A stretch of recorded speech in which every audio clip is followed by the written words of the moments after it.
हरियाणा विधानसभा की प्रक्रिया एवं कार्य संचालन संबंधी नियमों के नियम 73 के तहत नोटिस। हम निम्नलिखित सदस्य सदन का ध्यान अति लोकहित के विषय की ओर दिलाना चाहते हैं कि हरियाणा प्रदेश की जनता में आयुष्मान भारत कार्ड के तहत इलाज को लेकर अत्यधिक असुविधा का सामना करना पड़ रहा है। केंद्र सरकार द्वारा पूरे देश में गरीब एवं कमजोर परिवारों को स्वास्थ्य संबंधी सेवाओं की सुविधा प्रदान करने के उद्देश्य से आयुष्मान कार्ड की योजना शुरू की गई थी, लेकिन प्रदेश में आयुष्मान कार्ड के लाभार्थियों के कई ऐसे मामले जांच में सामने आए हैं कि कुछ अस्पतालों द्वारा फर्जी दस्तावेज के आधार पर कार्ड बनवाए गए हैं। सरकार के सम्मुख पीजीआई रोहतक में आयुष्मान कार्ड के घोटाले के कई तथ्य उजागर हुए हैं, जैसे कि मरीजों की मौत के बाद सर्जरी दिखाकर लाखों के बिल क्लेम किए गए हैं एवं कई मृत व्यक्तियों को जीवित दिखाकर उनका भी क्लेम लिया गया है। परंतु हरियाणा में उपरोक्त कार्ड परिवार पहचान पत्र के माध्यम से बनाए जा रहे हैं। पहले परिवार पहचान पत्र में आ रही असुविधा के कारण उन्हें आयुष्मान कार्ड बनवाने में भी असुविधा हो रही है। आयुष्मान कार्ड के क्षेत्र में आने वाले लाभार्थियों को कार्ड बनवाने में उक्त दोहरी मानसिक परेशानियों का सामना करना पड़ रहा है। क्या सरकार का ध्यान इन तथ्यों से अवगत है कि प्रदेश की कितनी जनता आयुष्मान कार्ड बनवाने में वास्तव में अविफल रही है और इसके तहत इलाज करवाने में विफल रही है? अतः सरकार द्वारा इस संबंध में चर्चा करवाने हेतु सदन में अपना वक्तव्य दें। धन्यवाद। मंत्री जी श्री अनिल विज जी।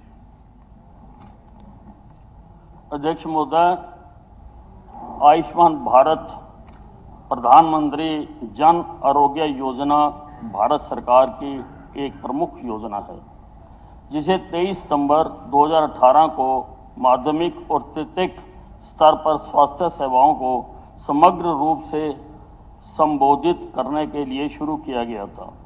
ABPMJY पूरी तरह से सरकार द्वारा वित्त पोषित दुनिया की सबसे बड़ी स्वास्थ्य बीमा आश्वासन योजना है, जिसका उद्देश्य 5 लाख रुपए प्रति हकदार लाभार्थी परिवार प्रति वर्ष स्वास्थ्य कवर प्रदान करना है। यह योजना पूरी तरह से कैशलेस है, पेपरलेस है, पारदर्शी है, डिजिटल है और IT संचालित है, जो कि PMJIY दिशा निर्देशों के अनुसार हकदार लाभार्थियों को पूरे देश में सभी सार्वजनिक और निजी सूचीबद्ध अस्पतालों में मुफ्त इलाज देती है। हरियाणा में कुल 1164,511 सार्वजनिक और 653 निजी अस्पताल इस योजना के तहत सूचीबद्ध हैं। इस योजना के अंतर्गत लगभग 2,200 उपचार पैकेज हैं, जिसमें सर्जरी, चिकित्सा व ई-केयर उपचार, दवाओं की लागत और निदान शामिल है। यहाँ पर यह उल्लेखनीय है कि परिवार के आकार और परिवार के सदस्यों की उम्र पर कोई सीमा नहीं है, क्योंकि सामाजिक आर्थिक जाति जनगणना 2011 में शामिल वंचित परिवारों को पूरे देश में भारत सरकार द्वारा ABPSJY के हकदार लाभार्थियों के रूप में घोषित किया गया था।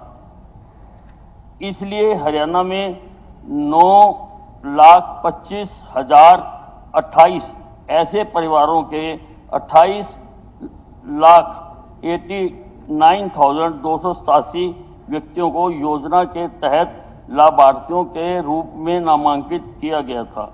ABPMJY के तहत लाभार्थियों पर किए गए व्यय के लिए भारत सरकार और हरियाणा सरकार के बीच लागत 60-40 की रेशो में है। ये आपके पास भी आ गया होगा, तो फिर पड़ा हुआ मान लो, अगर आ गया तो बहुत 14 पेज का।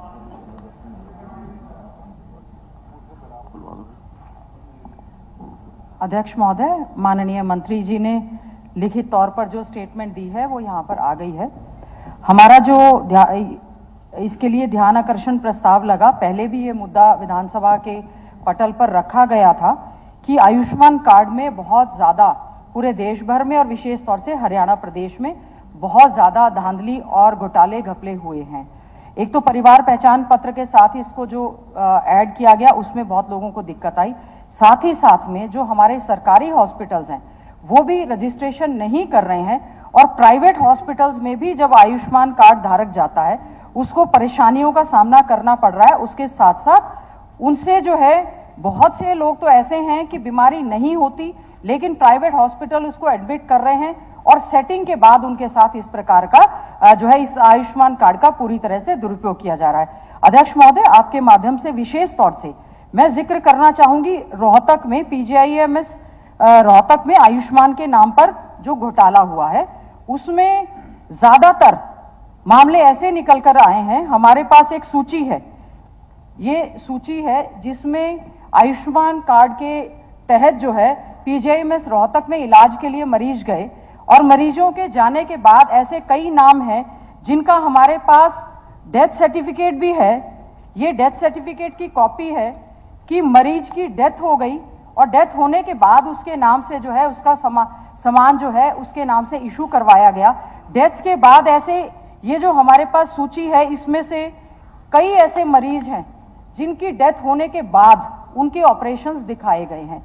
बहुत बड़ा घोटाला घपला है, माननीय मुख्यमंत्री जी के संज्ञान में है, माननीय स्वास्थ्य मंत्री जी के संज्ञान में है। क्या कारण है कि बहुत सारे ऑफिसर्स को, डायरेक्टर्स को इसमें बचाने का काम किया जा रहा है।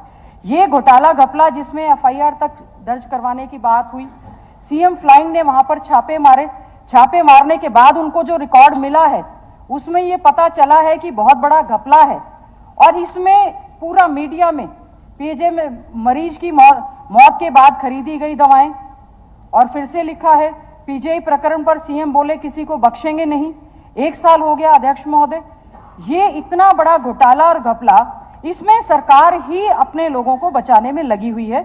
तो मेरा सबसे पहला तो ये आपसे अनुरोध है, हम ये जानना चाहते हैं कि पहले ही हमारे यहाँ शॉर्टेज ऑफ स्टाफ है, पहले ही दिक्कतें बहुत ज्यादा हैं, 50% से ज्यादा अस्पतालों में हमारे स्टाफ से हमारे मेडिकल कॉलेज जूझ रहे हैं। उसके बाद इतना बड़ा फर्जीवाड़ा और ये कहा जा रहा है कि कभी तो CM फ्लाइंग इसकी जांच करवा रही है, कभी कह रहे हैं कि विजिलेंस इसकी जांच करवा रही है, कभी ये कहा जा रहा है कि investigation by the anti corruption bureau है। तो क्या कारण है? इतना सब कुछ आंकड़ा जब हमारे पास अवेलेबल है तो अध्यक्ष महोदय आपके माध्यम से माननीय मंत्री जी, माननीय स्वास्थ्य मंत्री जी का मैं ध्यान इस और आकर्षित करना चाहूंगी। माननीय स्वास्थ्य मंत्री जी, नहीं आप थोड़ा सुने भी, देखे भी, ये सारा आपके पास सब कुछ रिपोर्ट है, आपको सब कुछ मालूम है। क्या कारण है कि आप ध्यान नहीं दे रहे हैं या क्या कारण है लंबे समय तक आपने बहुत लंबे समय तक स्वास्थ्य की फाइलों को देखा ही नहीं? क्या कारण है कि आपका और मुख्यमंत्री जी ने मैं इसमें कोई राजनीतिक विषय नहीं लेना चाहते, मुख्यमंत्री जी के संज्ञान में होने के बावजूद भी हमें मालूम है कि माननीय स्वास्थ्य मंत्री जी इसमें कार्रवाई करना चाहते थे लेकिन इनकी कलम को भी बांध कर रखने का काम किया गया है। ये मैं विधानसभा के पटल पर कहना चाहूंगी क्योंकि ये मामला अगर हमारे पास आया है, CM फ्लाइंग ने PGI प्रशासन से मांगा आयुष्मान का रिकॉर्ड, मामले की जांच शुरू, CM फ्लाइंग ने PGI में खंगाला रिकॉर्ड, आयुष्मान का रिकॉर्ड जब्त, PGIMS में मरीज की मौत के बाद भी इतना सारा कुछ है। तो अध्यक्ष महोदय, माननीय मंत्री जी का मैं इस और ध्यान जरूर करना चाहूंगी कि ये बार बार किनको बचाने के लिए सरकार प्रयास कर रही है। बहुत बड़ा अन्याय है, उन लोगों को बहुत दुख हो रहा है जिन्होंने अपने परिवारजनों को खो दिया, जिनके डेथ सर्टिफिकेट तक जारी हो गए और उनके नाम पर जो इतना बड़ा घोटाला हुआ है।